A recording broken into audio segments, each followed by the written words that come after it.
I think it's a red flag. I mean, and not just in medicine, but in any industry, if somebody is protected because of a government law from liability, I mean, I can't think of any other industry that has an exemption like that. Can you? I can't. No. And I mean, that should be a big red flag for all of us. Big red flag there. The attribution at the start of COVID is the government stepped in and paid hospitals more money if a patient died of COVID. I mean, that's basically subsidizing so that you get the narrative and you get the stats you want, and hospitals went along with it. It's undisputable. Right.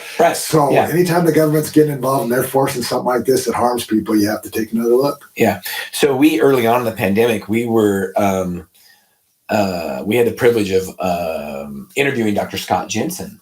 He was at the time a state senator from Minnesota, and then he ran for governor later on last year, unsuccessfully.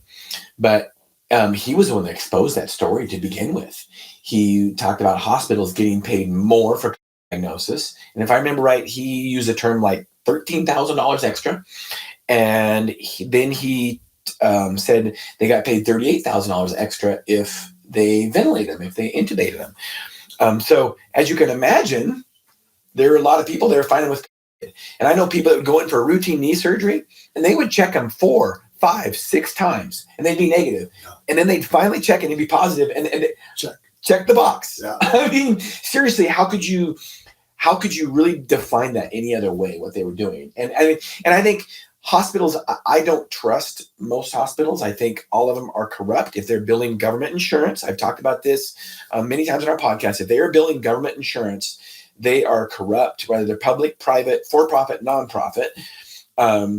And, you know, they've been doing this kind of stuff for years. I think it's just to expose them. Agreed. And another thing to add to that, there's hospitals that once they reached a threshold, let's say it was 150 patients, they didn't have to be tested for it. They just had to be diagnosed as it. So you could walk in and say, yeah, you've got it. Once they got over 150, I heard a number, it might have been the same doctor, $70,000 per.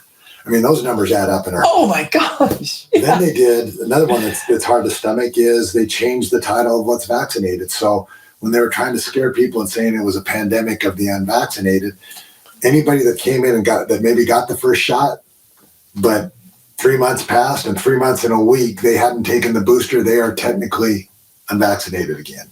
So all these people that had the shots came in, got COVID, they were checking the box for unvaccinated yet again, even though they had taken the first shot. They had done their duty.